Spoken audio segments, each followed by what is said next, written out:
Hey guys, and welcome. My name's Darenk, and today we're gonna try out a new game called Grand Ages Medieval. It just came out last week, and what it is, it's a strategy empire builder game based on heavy focus on trade and other stuff like military and city improvements are not as important. It's really has a heavy emphasis on trade. From the same makers as Patrician, the Patrician series, 1 to 4, and The Rise of Venice. So if you like those kind of games, you might like this. This one has more focus on building an empire than the other ones have on trade. But, so, I want to introduce you to this game, play the campaign, which is the tutorial as well, and then, if there's interest, maybe play an open game or two. Game is still fresh, so there's some bugs and some issues that I think should be fixed, hopefully soon. We'll find out. So there's... options are very... it's not so much. You can do it options. Actually, we're gonna take that sound just a little notch. Alright, so we're gonna start. It looks very good. The big strength of this game is definitely the map. Very pretty map, all of Europe. I can show you real quick. So you can play a campaign, which is a tutorial as well, and then you can just play an open game. And the open game will be all of Europe. It's pretty big. It doesn't look that big, but it is pretty big. Let me turn down the music just a little bit. That seems a little overwhelming. There we go. Alright, so we're gonna jump in the campaign, and it's gonna give a tutorial, and hopefully I can show you how to play this game without losing, because it's pretty easy to lose in this game if you don't understand the mechanics. So we are gonna play Leon Vaselius in the campaign. You can change your shield, whatever you want, your crest, make a nice line there, or color, and whatever you want to do, and then maybe that's it. Just white and something else. Whatever. Alright, so in the campaign, again, it's a tutorial. You can go through basic controls. It's gonna be like moving around and camera control. Not that interesting. But we're gonna do it just so everybody can see what's happening. So you can see the map here, it's very nice. This is just part of the map, But this is actually the whole map. Right here, it is a very big. So we can zoom in to the map. Oops. It looks very, very pretty. So there's our town. Our people walking. There's a few issues here. The changing color sometimes is very weird. Especially when we try to click on it. I don't know why that is. Guess to show you that you're clicking on it. And like even just the surroundings here, a very nice map. Can rotate, Q and E, You can click on a scout unit, move it around, and then of course it's scouting around.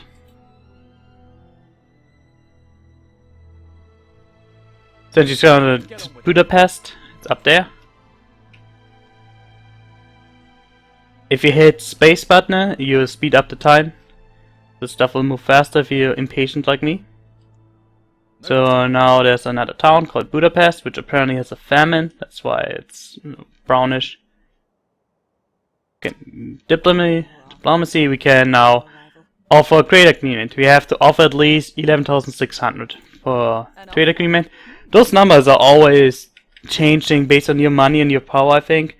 So it's always a little bit difficult to find the right amount of money you need. There we go. Now we have a trade agreement with this town.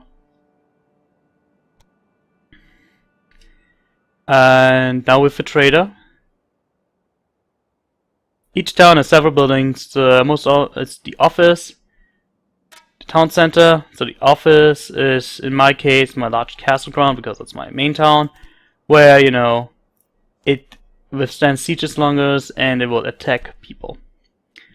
We produce specific goods here: wood, bricks, grain, and fruit. Now, each town will want every single commodity that is in the game. Right now we have 1, 2, 3, 4, 5, 6, 7, 8, 9, 10, so 20 commodities, and each town will want all of them. So our goal is basically to provide each town with all of these commodities in a useful way and make trade. See, the consume of this. And the bigger the town is, the more they're going to consume. And we can see all towns here as well. So what we can do is, our town produces bricks. Budapest does not produce bricks, but you need bricks to build buildings.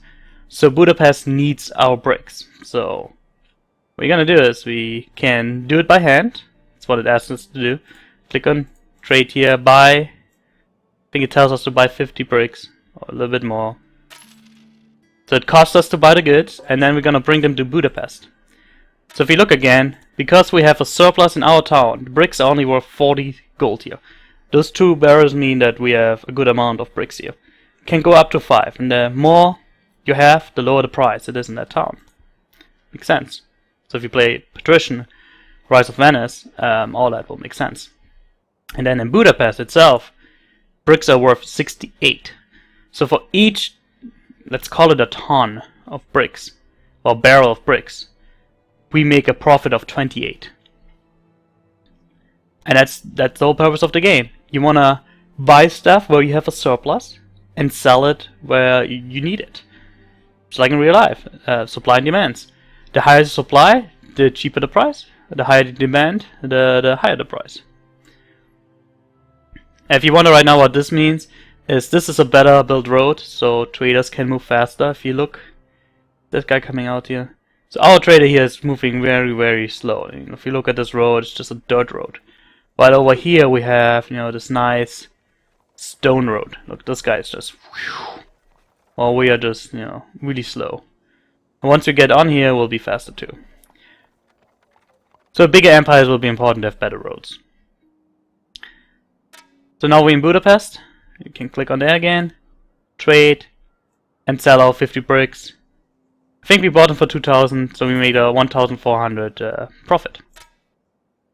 There you go. That's the game in a nutshell. We can change our speed here. You can pause it, put it to 0.1, whatever you want to do. You can click next to the numbers.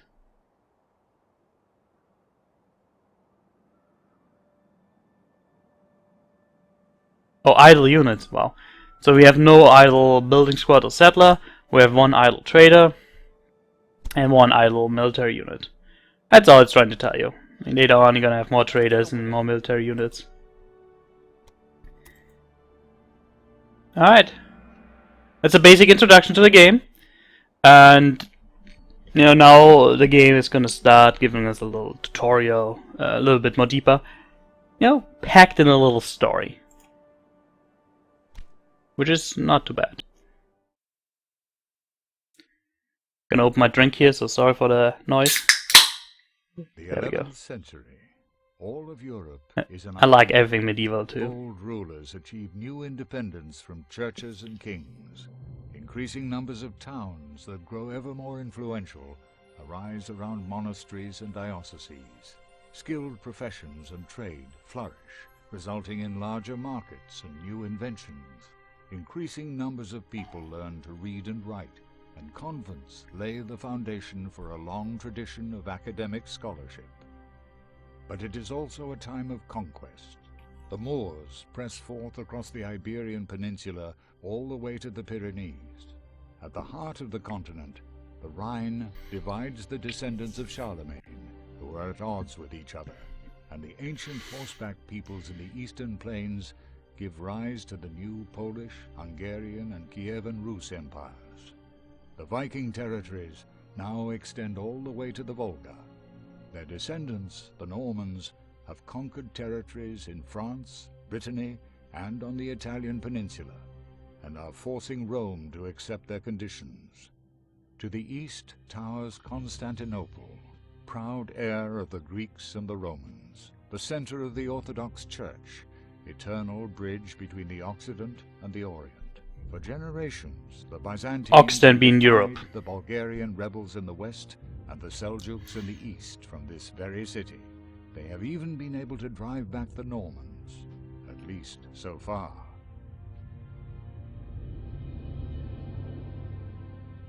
The rural population desires the safety that towns and cities are able to offer.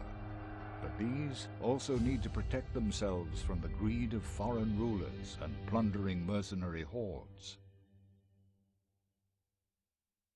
It is not enough to simply provide protection and jobs.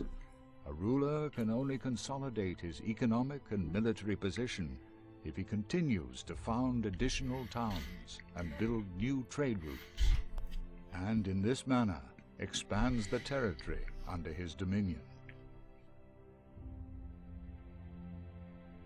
The story I would like to tell you begins in Byzantium. At this time, the empire controls all the territories between the Balkans and the sources of the Euphrates. Budding principalities, most of which are ambitious and unscrupulous. In the Senate of the capital city, Constantinople, their representatives are embroiled in a constant power struggle with the emperor.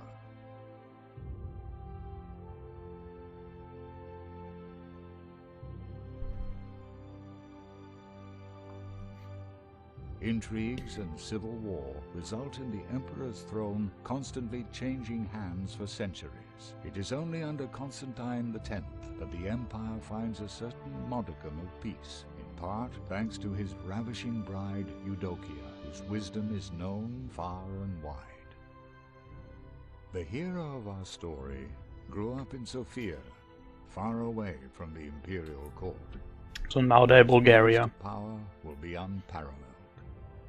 For now, he is as young as he is inexperienced, and much time will pass before I can call him my friend. His name is Leon Veselios. His father made a name for himself on the eastern battlefields, and Leon, full of ambition, strives to follow in his footsteps. The old warrior has just been assigned to the Imperial Guard.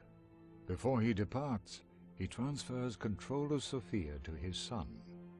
Leon is to continue leading his hometown, ensuring that it prospers. For this purpose, the father gives his son a book filled with the teachings of a certain wise leader. Thereupon, I encounter this young man for the first time, for I am the author of that book. So that's kind of the style of the story.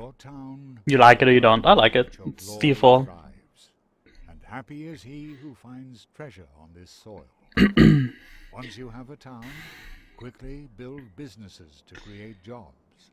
Show your subjects that your towns prosper and are not simply instruments of war. Alright, so main town, Sofia here, just tells us to commission a mine for producing metals. So you can click on the town, you see we have one free slot. So each town can produce 5 different commodities. You already have wood, brick, wheat, and fruit. So it tells us to build metal. Because we're close to the mountain, we can build metal. And, you know, we could not produce fish, coal, honey, salt, and all that stuff. But we're gonna come to that closer. So it wants us to build metal. So now we build it, but we still have 0 businesses. So we're not producing any metal. So we have to build, you know, 1 mine for this class. So you go to this screen, and then you can, you know, if you want to, we could build 5, but it just wants us to build 1 for now. It will cost us 20 wood, 40 bricks, and 8,000 gold. So we're gonna build it. And then it's gonna take, you know, a little bit to build. We can just speed it up, or we can close the dialogue to, you know, go on. The success of your orders will only become apparent when your market has the right commodities on offer. Once a new business has been built, all those subjects who have been patiently waiting for new jobs will automatically find their way there. But remember, if a person works, he will need to eat. Constructing new buildings to help meet this need will also be worth your while. So Had to fix something with my sound. Ooh, hopefully that wasn't too bad. Alright, so we need to increase the production of metals by building 2 more mines and wait until labor is hired. So every town has 3 workers that will come to the town from the surrounding area hoping to find work. So if we click on our town, right now we have 800 people that live in the town, that are workers. Actually we have 1,000 people that live in the town, so 1. But 800 people are workers, 200 are just free workers, 200 are workers, and we have 35 free workers. So it wants us to build 2 more mines. So it's okay, plus 2, built. And now we just have to wait until it's all produced. So we're just gonna hit the space until it's done. Now if you're playing an open game, you wouldn't want to do it, you would want to do other stuff like go around with your scout. Actually we're gonna do this right now, because I'm seeing something. So on the map, it's not only other towns and nothing. Sometimes you get these little, you know, areas of interest where you can find stuff. So for example, here's a dolmen, you know, one of those stone structures. And you can find stuff there. You can find commodities, you can find money, you can find bandits. So we're gonna go there and see what's happening. So arrived at the dome, your troops search the surroundings. Suddenly one of you comes across a chest. He opens it quickly and finds a golden treasure. So we found 15,000 gold. Pretty good. Almost there. While we wait, it didn't tell us to do this yet, but remember we have a trader here, and we could send him back again and tell him to buy stuff. For example, we produce wheat. They produce beer. Beer needs wheat, so they need wheat for their beer production. So if you buy wheat here and sell it here, we'll make good money. The same thing, they don't have fruit, they don't have metals, and they don't have bricks. So they will need these 4 commodities. We on the other hand need beer, pottery, fur, and wool. So it makes sense to make a trade route. The way you can do this is you click on your trader, you click on plan route, then you click on the first town. Well, actually we clicked on it twice now. So we have one town, we have Sofia, and then we click on Budapest. And then we just leave it on balance. You could change it later on, but for right now, we just want balance, which means he will buy whatever is high price here, sell it here. It's a low price here, sell it here at a high price, buy what's on low price here, and sell it here at a high price. So it should make us some profit. You would think that's enough, but you actually have to click on activate route. So now this guy will automatically, you know, trade between those 2 towns. We don't have to worry about it. And the computer does an okay job. You always do better doing it by hand, but later on it will take on so much time. This is what I would do for now. And then, you know, you could change the round settings. Right now we do balance, which means you buy excess commodities and sell them where they are needed. We could do production, where for commodities that are running low, the trader estimates the demand of businesses higher than the demand of population. So he will focus on buying the grain for the beer production up there. That's the only choices we have right now. And that makes sense. So by doing this, we should start making some money. So he didn't buy anything yet because we told him to start in Sofia. Probably a mistake. So we still have to wait for these to be produced. Our prosperity is rising. The reason is, so prosperity is high as long as you have a lot of commodities. So people in town have no reason to complain. As long as the supply of commodities remains stable, the prosperity will continue to increase. So the more commodities we have, the higher the prosperity will be. And the bigger the town, the more it will demand and want different stuff. So eventually you want all of these resources in the town. Now do not purchase if the level is lower than 2 bars, and do not sell if the level is 2 or more. What's it tell about? If it's lower than 2, don't buy because the price will be high, and don't sell it if it's higher than this because you will actually lose money on selling it. That's all it's saying. So again, we can look at some of these prices. So what is 40 here to buy? But they produce what too? Let's look at the wheat. We can buy wheat for 40 here per barrel. We can sell it in Budapest. Oh, we can't look at it. Gotta send a military unit up there. Almost there. This guy is really slow on this road. That's see because there's a little up. Well, even down he's super slow. Almost there. So that's why you want to upgrade your stuff. That's a long road too. So if we look here, wheat is 68. So again, we can make a good profit here. An offer has been made in a foreign city. Can we be diplomatic?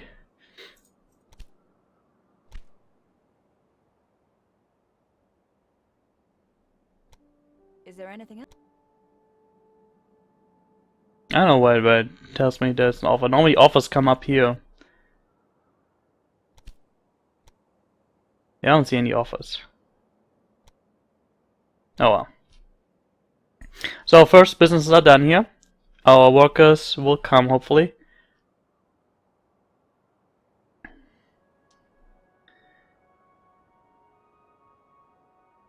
I don't know why it says negative 23 here.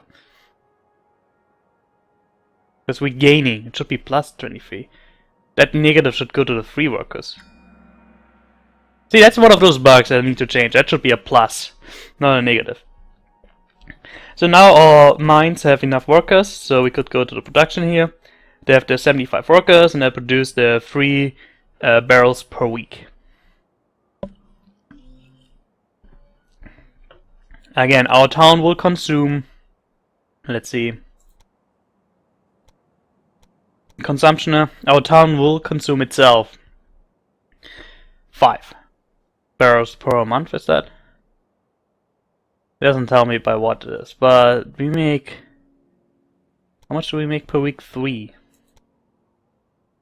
that per year then? Yeah, that's, no, that's not in 10 weeks in a year. So that's per 10 weeks. So we produce 30, our town will consume 5. So we're gonna have an excess that we can sell to other towns. Accompanying Leon's successes is short-lived. That's the whole game. An imperial courier bears the appalling news. Murderers, hired by an unknown party, surprised the emperor in his chambers. His personal guard fought bravely, but the poison on the assassin's weapons was too strong. The emperor succumbed to his wounds, and so did Leon's father. A great responsibility now rests on Leon's shoulders. As the new head of the royal house of Vesalios, he is of course expected to travel to Constantinople for the burial. His family has been a close friend of the imperial family for generations. But after the ceremony, the strong-willed Eudokia is to take the throne, and nobody knows what the future holds. Alright, our father got murdered. Leon That's Vesalios, bad. Please accept my heartfelt condolences. Also, the emperor got killed. He served my husband faithfully and well. Hence, your family shall not be forgotten under my rule. Unfortunately, you have little time to grieve. Your presence at my coronation is of great significance politically. Please accept my gratitude for your support in this time of upheaval. Eudokia. Alright, so I'm gonna put a cut in here. So hopefully you enjoyed this. Again, this is the first video of a new series, so I appreciate if you leave any comments, if you hit any like buttons if you like it. So let me know what you think. Where I see this going, we're gonna play it for the whole campaign, and hopefully by the end I'll teach you, you will know how to play this game to be successful in an open game, and then we'll do an open game and just play and see what we can do. But yeah, I'm gonna put a cut in here. Thank you for watching. Hope I see you next time.